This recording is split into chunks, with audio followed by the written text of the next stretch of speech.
Tabe dok, izin membawakan portofolio dok, Ya, ya dok.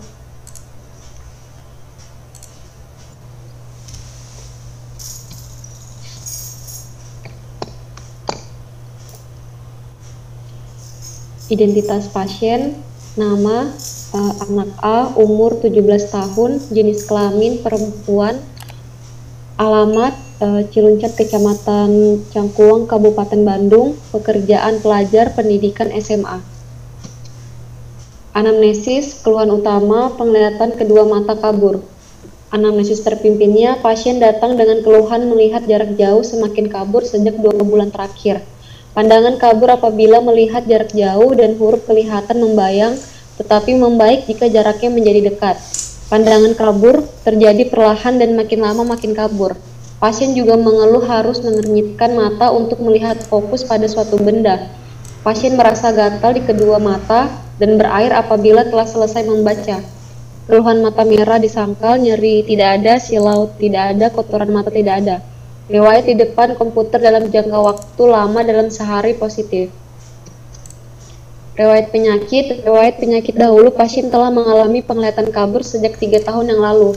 Riwayat menggunakan kacamata sebelumnya dengan lensa sferis minus 1,75 kanan dan untuk yang kirinya minus 1,5.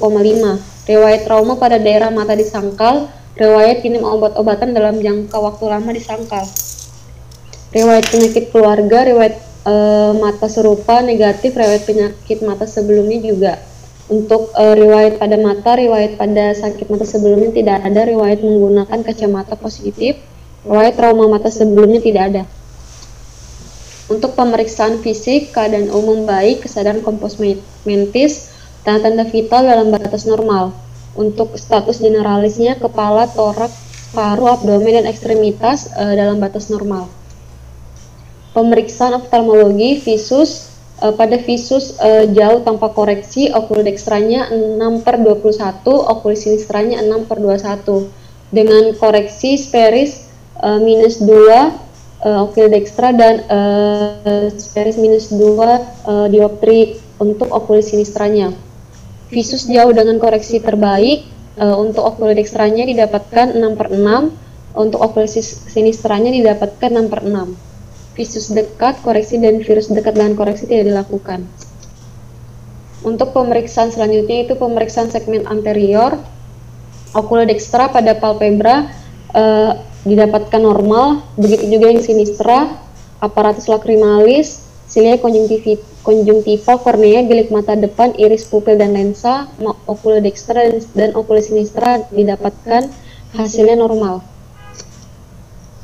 Pemeriksaan oftalmologi selanjutnya, pergerakan bola mata, okulodextra dan sinistra dapat bergerak di segala arah. Untuk tekanan intraokularnya, metode pemeriksaan pada palpasi, okulodextranya tidak didapatkan nyeri, okulis sinistranya juga. Untuk pemeriksaan identasi skiots untuk okulodextra dan sinistra tidak dilakukan.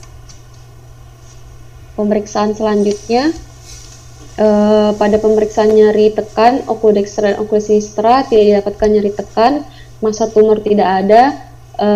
Pada palpasi glandula preaurikuler untuk okulodextra tidak didapatkan pembesaran dan okulis sinistra tidak didapatkan pembesaran. Pada pemeriksaan binokularitas, alternating cover testnya positif. Pemeriksaan pupil distennya dekat didapatkan 58 mm dan jauh 60 mm. Selanjutnya pemeriksaan segmen posterior, fundoskopi, okulodextra et sinistra, papil nervus 2 bulat, batas tegas, miopik, krisen negatif, distance rasionya 0,3, warna kuning cemerlang. Fase arteri, vena rasionya 2/3, perjalanan dalam batas normal. Retina, edemnya negatif, peradangan negatif, eksudat negatif, dan tikroidnya negatif. Makula, refleks, fovea positif, cemerlang. Resumenya, pasien datang dengan keluhan melihat jarak jauh semakin kabur sejak 2 bulan terakhir. Pandangan kabur apabila melihat jarak jauh dan huruf kelihatan membayang, tetapi membaik jika jaraknya menjadi dekat. Pandangan kabur terjadi perlahan dan makin lama makin kabur. Pasien juga mengeluh harus mengernyitkan mata untuk melihat fokus pada suatu benda. Pasien merasa gatal di kedua mata dan berair apabila telah selesai membaca. Keluhan mata merah negatif, nyeri negatif, silau negatif, kotoran mata negatif, rawat di depan komputer dalam jangka waktu lama dalam sehari positif. Pada pemeriksaan oftalmologi didapatkan visus okulodextranya 6/21, setelah dikoreksi dengan lensa sferis -2 didapatkan visusnya menjadi 6/6. Untuk visus oculis sinistranya didapatkan 6/21 dengan dikoreksi dengan lensa -2 didapatkan visus oculis sinistranya 6/6. Diagnosisnya okulodextra sinistra miop ringan. Dengan diagnosa bandingnya astigmat dan hipermetrop.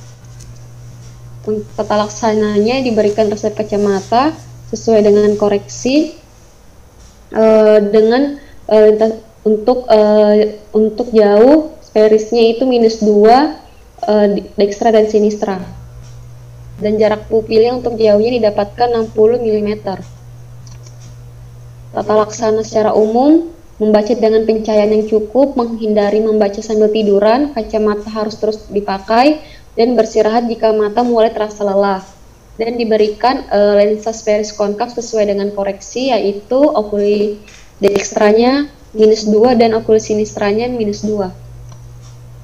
Prognosisnya quoad functionam et bonum, quoad sanam dubiet bonum, quoad comesticam et bonum, dan quoad vitam et bonum. Terima kasih, saya kembalikan ke moderator. Ya, baik, terima kasih atas pemaparan portofolionya. Kepada kakak-kakak dan teman-teman yang ingin bertanya tentang portofolio, dipersilakan.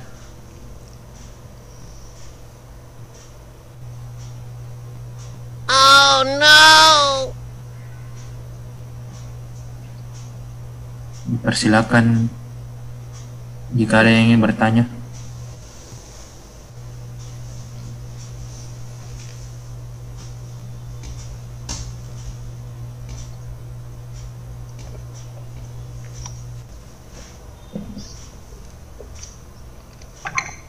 Saya izin bertanya.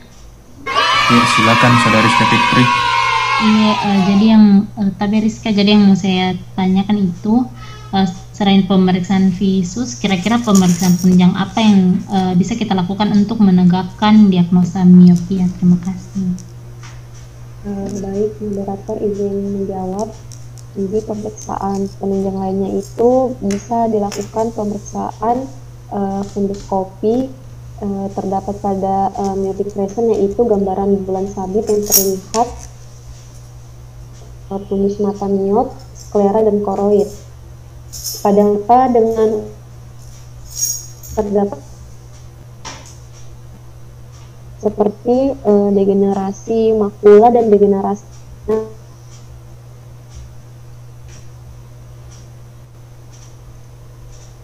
ke moderator. Ya, baik, terima kasih atas penjelasannya. Bagaimana dengan saudari penanya?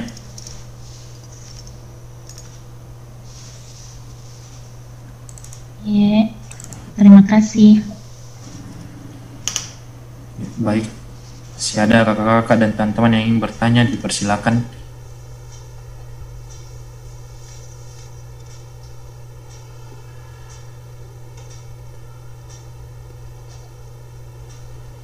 Tapi dok, mungkin sudah tidak ada dok menarakannya dok. Ya, yang pakai kacamata itu nggak tanya. Ada Aulia, ada Ayu, siapa lagi? Andika Lisa. Nggak tanya. Punya pengalaman nggak umur 17 tahun minus berapa? Kemudian naik. Nggak ada yang tanya ya. Coba tanyakan lagi. Mulai slide-nya yang identitas. 17 tahun. Identitasnya. Slide berikutnya, coba kita bahas kayak laporan kasus tadi. Tayangkan. Nah, 17 tahun, pelajar bacaannya ya. Terus slide berikutnya, Bandung nih, dari Bandung, Nenggelis ini. Terus Keluhan utama seperti tadi, kabur perlahan, terus di anamnesa tidak ada merah, tidak ada nyeri, betul toh? Kemungkinan jadi kelainan refraksi, media refraksi ini retina, katarak atau glaukoma kronis toh. Slide berikutnya dari anamnesanya. Riwayat penyakit sekarang, dahulu sudah ada pernah kacamata, keluarga. Riwayat keluarga nggak ada ya? Bapak ibunya pakai kacamata? Nggak ada. Terus slide berikutnya, sosialnya, kebiasaannya, nggak ada kebiasaan sosial ya.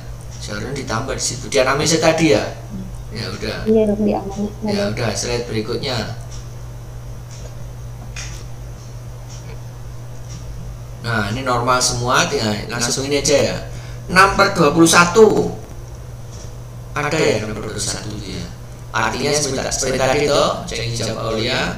Kalau orang normal 21 meter, kalau dia butuh 6 meter untuk maju. Dikoreksi pinhole maju apa enggak ini?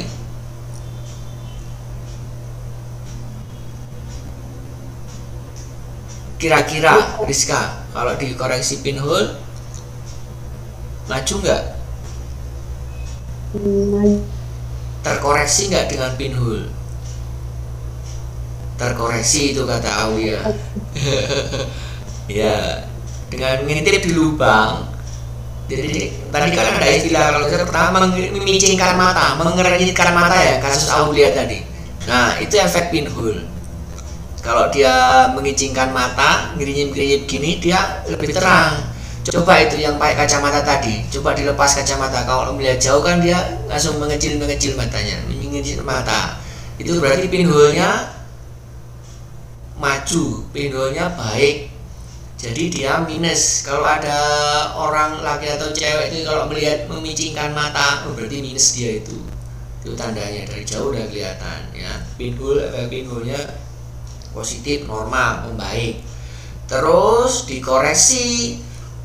Setelah pinhole maju di depan sel kartu dikasih lensa negatif sama dia. Kok tambah terang, tambah maju sampai -2, sudah mentok, ditambah lagi -2,5 nggak bisa, nggak tambah jelek. Keluarlah ini dikoreksi satu-satu. Nanti kalau sudah di rumah sakit praktek semua loh ini cara mengukur kacamata ya. Kemudian visus dekat itu kosong atau tidak dilakukan? Tidak dilakukan, Dok. Kenapa? Kapan kita mengukur visus dekat?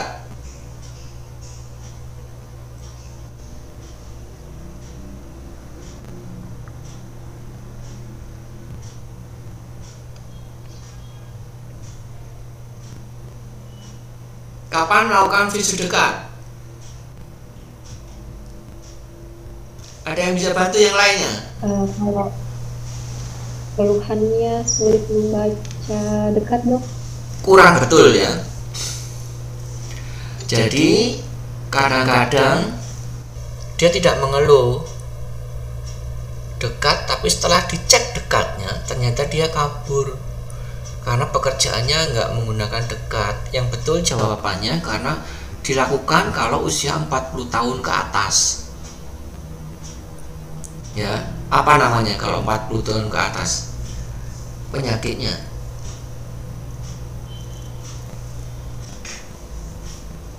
Apa 40 tahun ke atas? Kenapa kok? Nah, itu 40. Kadang-kadang umur 41 dia tidak mengeluh kabur karena membaca dekat.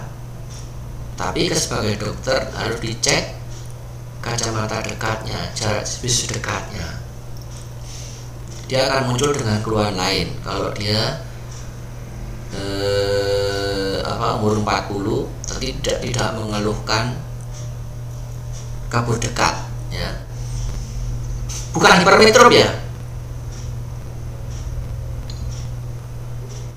Iya, Dok. Kalau rabun dekat itu hipermetrop, betul apa salah? Salah, Dok. Hah?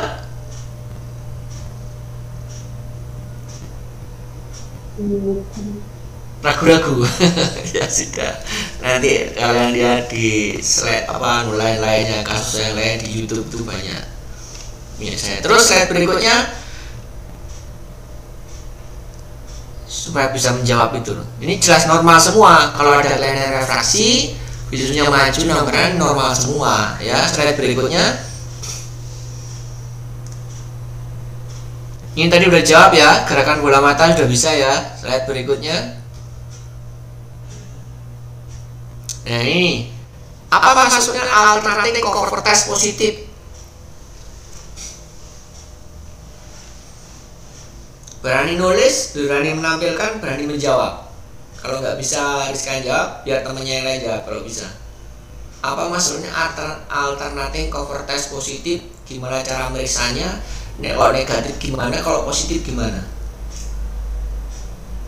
Cover uncover test dong. Iya gimana caranya? Terus kalau ini binokulitasnya jelek, ini binokularnya negatif, binokulitasnya positif. Ayo, biar yang lainnya juga tahu. Logbookmu itu di kemampuanmu harus bisa melihat binokularitas seorang pasien itu gimana untuk mengetesnya.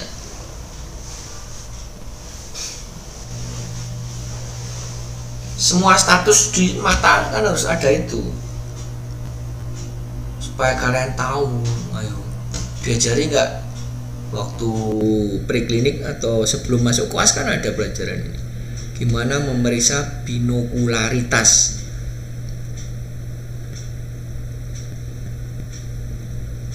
Yang lainnya bisa bantu gimana? Alternatif cover test, cover and cover test. Nyerah. Salah satu matanya ditutup dok. Terus? Baru dilihat pergerakan bola matanya dok. Ya terus?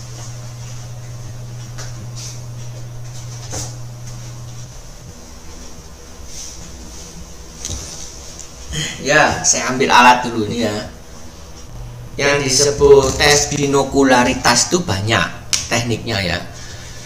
Itu tes binokularitas itu apakah pasien tersebut bisa menggunakan kedua matanya dengan sempurna apa enggak? Apakah dia cuma selama ini menggunakan satu mata? Apakah dia bisa memang kadang-kadang menggunakan satu mata atau dua mata? Itu maksudnya untuk memeriksa binokularitas, antara lain dengan cover and cover test, alternatif cover test. Ini gini, pasien duduk di hadapan pemeriksa, ya, kira-kira berhadapan. Pasien kemudian disuruh melihat jauh di belakang kita, ya. Kemudian ditutup salah satu matanya, cover. Nah, kalian amati itu, kalian bisa pakai senter di dahinya atau mata telanjang. Apakah setelah dibuka tutup itu ada pergerakan di bola matanya yang ini? Gerakannya kanan kiri atau atas bawah, terserah itu. Bergerak enggak? Nah, atau kemudian disuruh lihat dekat jarinya, buka tutup. Ada pergerakan enggak? Atau lihat jauh, lihat dekat tadi dipindah sini, kanan kiri, ada pergerakan enggak? Itu ada, berarti ada ambliopianya, ada juling yang tersembunyi, strabismus yang belum nampak, belum manifest ya. Itu binokularitas tes. Dia selama ini menggunakan satu matanya, baru ditutup ini, dibuka baru menggunakan dua mata, ditutup dia menggunakan satu mata yang kiri ya. Jadi ada pergerakan, dia bergerak memfiksasi melihat kedua matanya. Itu salah satu tes ya, binokularitas. Bisa juga pakai Iceberg test, menggunakan center untuk dilihat puncaknya. Untuk setelah dilihat puncaknya, korneanya diukur pupil distannya. Puncak kornea dengan center tadi dilihat antara jarak mata kanan sama satu ya, bukan pupilnya yang diukur. Untuk selanjutnya dulu pemeriksaan pupil distan ya, disenteri di dahinya, dilihat bayangan lensa di kanan kirinya, di puncak kornea, di bayangan center sih, di kanan kirinya diukur bayangan, itu yang diukur puncak korneanya itu bayangan dari mata kiri ke kanan, keluarlah pupil distan. Kalau dia suruh melihat jauh diukur itu jauhnya 60 antara kanan sama kiri. Kalau dia suruh melihat dekat jaraknya 58 antara kanan sama kiri dari puncak kornea.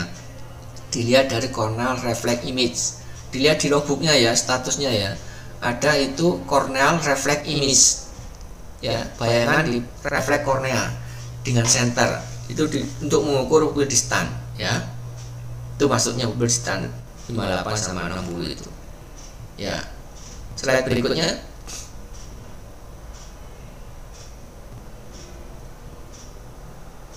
Nah, funduskopi tadi ada pertanyaan, emangkah perlu pemeriksaan tambahan funduskopi untuk miopia? Gunanya apa funduskopi? Sebenarnya kalau visusnya sudah bagus, nggak ada risiko untuk terjadinya ablasi retina, risiko untuk terjadinya komplikasi yang lain, tidak perlu ya. Tapi kalau ada riwayat orang tuanya ablasi retina, ada visusnya nggak sampai 6/6, kita lakukan funduskopi untuk melihat regenerasi degenerasi dari retina untuk calon terjadinya ablasi retina, atau mencari penyebabnya kenapa visusnya tidak per 6/6 ya. Ada tanda-tanda myopic crescent tadi, ada degenerasi retina di periferi, untuk mengetahui tindakan selanjutnya untuk mencegah terjadi ablasi retina ya. Kalau funduskopi dari kalian itu saya nggak yakin bisa ya. Ya, terus slide berikutnya. Ya, resume loh, udah seperti tadi diceritakan. Terus mengingatkan. Nah, kenapa kok dia diagnosa banding astigmat sama hipermetro? Yang masuk semua kelainan refraksi mata, Dok. Dengan keluhan? Dengan keluhan mata kabur, Dok, penurunan perlahan dan tidak ada mata merah, Dok. Ya, betul. Semuanya ini rabun jauh. Betul. Ada yang membantah hipermetro rabun dekat?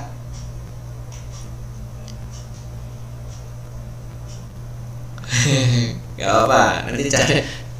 Ada banyak contoh itu di YouTube, saya dilihat nanti hipermetrop, bukti-buktinya, contoh-contoh kasus hipermetrop di internet banyak itu. Hipermetrop itu keluhan utama visusnya itu enggak pernah ya. Hipermetrop visusnya 6/12 bisa gitu, 6/20 bisa gitu hipermetrop ya.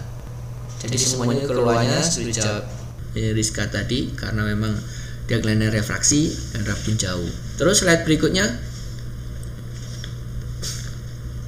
Ya, betul caranya ngeresep ini. Jadi kalau untuk dilingkari yang atas tadi jauh, pupil distan tadi ada 2 toh, yang ditulis pupil distan yang jauh saja 60. Ya. Kalau dia ada minus silindernya, ditulis ditambah kolom silinder. Silindernya minus berapa, plus berapa, ditambah jangan lupa AS-nya itu, aksis ya. Derajatnya berapa? Bisa kalian tulis di yang 90 derajat atau 80 derajat, atau di AS di kolom silinder itu 60 derajat, 180 derajat, tergantung ya.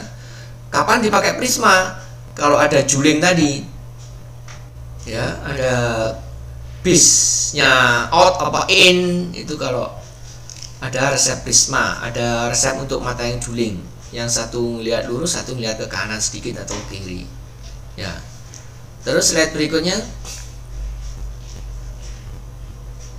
Nah, ini edukasi ya. Siapa di sini kalau mau tidur nggak baca HP? Oh no. Makanya saya protes yang nomor 2 itu. Kalian menasihati pasien gimana? Bu, kalau tidur ya kalau baca jangan tidur aja. Padahal kalian sendiri melakukan sambil tiduran tuh baca HP.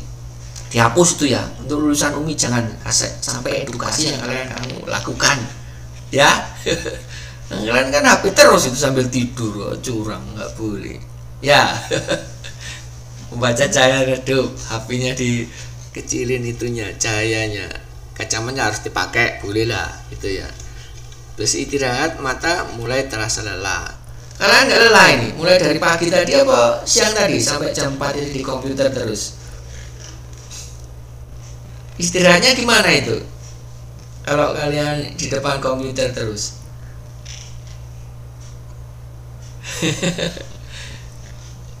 Kalian baca lagi tentang 20 ruler ya.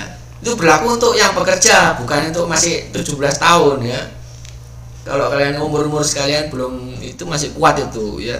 Kalau saya udah nggak kuat ini. Kalau udah lebih dari 20 menit harus istirahat. 20 detik tutup mata, melihat 20 kaki per 20 kaki, jarak 20 bendanya itu 20 ruler. Kalian lihat di buku-buku ya. Itu nasihatnya. Terus slide berikutnya, prognosis. Kalau ada pertanyaan dari ibunya, dok, anak saya bisa sembuh nggak dengan -2? Kok tambah naik dari bulan ke bulan? Karena ini dari 175 ke 2 ya. Gimana jawabnya? Bisa sembuh nggak, dok?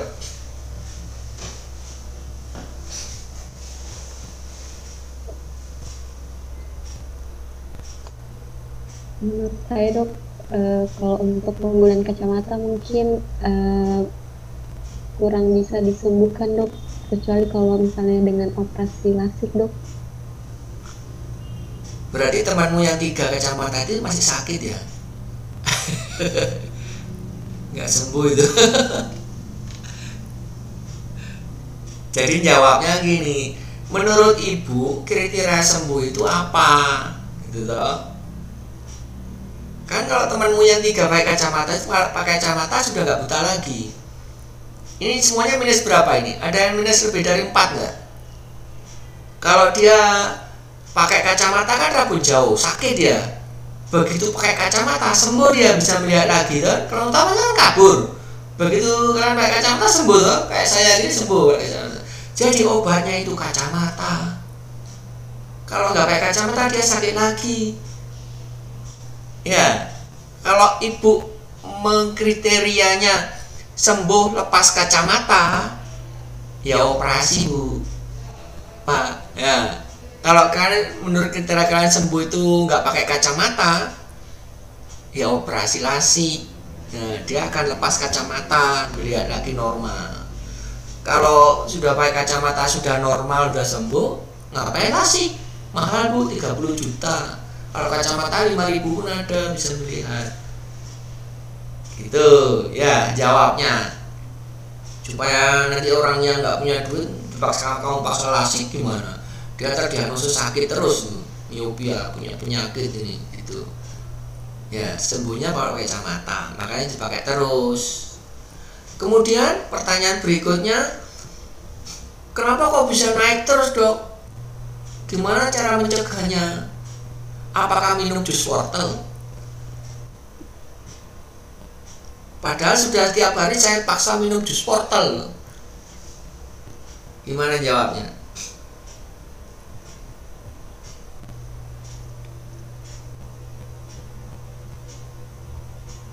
Mungkin dikurangi aktivitas kayak jarak dekatnya dok.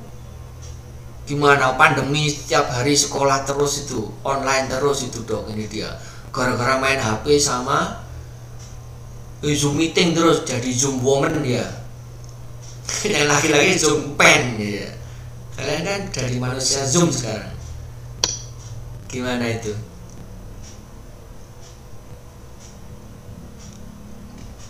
Kan nggak bisa menghindar dari HP, nggak bisa menghindar dari laptop sekarang. Gimana? Jelasnya itu menghindari HP. Kan nggak bisa, nanti sekolahnya ketinggalan kalau HP sama jarak dekat terus. Kalau laptop sama HP itu online terus dia. Gimana menerangkannya?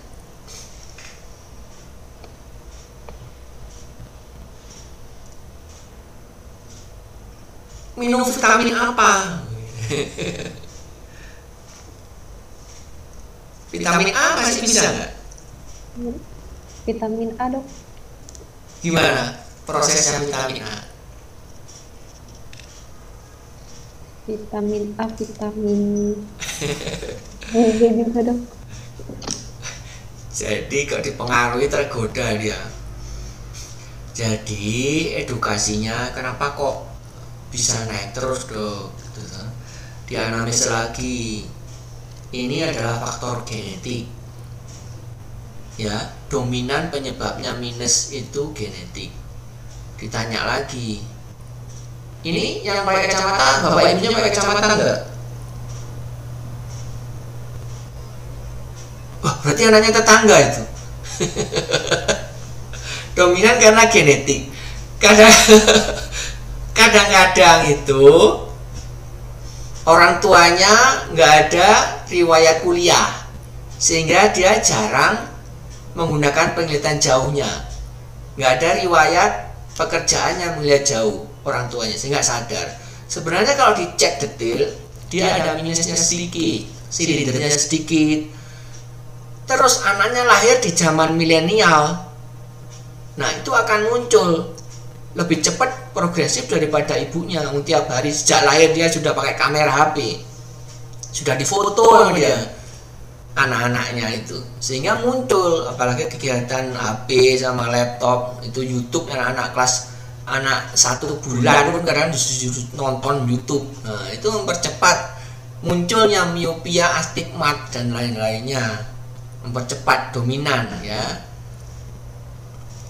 Kemudian karena aktivitas jarak dekatnya itu mempercepat gitu. Caranya edukasinya supaya nggak pertumbuhannya cepat, diimbangi dengan kegiatan outdoor, kegiatan di luar ruangan. Pulang sekolah habis main laptop, ya di luar lah, di halaman, minimal jaraknya sama, waktunya, timingnya sama antara membaca dekat sama ngelihat jauh. Olahraga di halaman, main bola, main bulu tangkis, olahraga apa, berenang yang bisa dia kuasai. Itu terbukti mengurangi kecepatan progresivitas miopia, mengurangi kecepatan. Nanti kalau udah dewasa, udah stabil 20 tahun, misalnya 17 tahun sudah mulai menurun. Kadang-kadang ada beberapa yang masih minusnya tambah naik. Jadi untuk vitamin itu belum ada buktinya ya. Vitamin A apalagi yang banyak di pasaran malah antioksidan. Itu ada bulberry, ada apa itu dipromosikan oleh pabrik-pabrik obat. Kalau vitamin A itu malah, kalau kebanyakan wortel malah jadi kerinci, nanti telinganya panjang.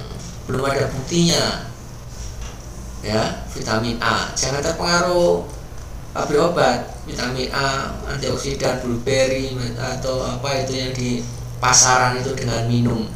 Karena penyebabnya miopia itu karena bentuk media refraksinya, korneanya, turunan sejak dari orang tuanya, kecembungannya, kelonjongannya sehingga astigmat. Aksis panjang bola matanya, pendek atau panjang, itu bakat keturunan dari orang tuanya. Sehingga vitamin apapun tidak akan merubah bentuk hidung, bentuk telinga, ukuran bola mata, besar kepala, rongga orbita, itu nggak akan berubah sesuai dengan cetakannya masing-masing, kecuali yang anak tetangga tadi. Itu ya, ngerti ya? Terus slide berikutnya sudah ya? Ya sudah, gitu aja. Terima kasih. Kalau ada pertanyaan lagi,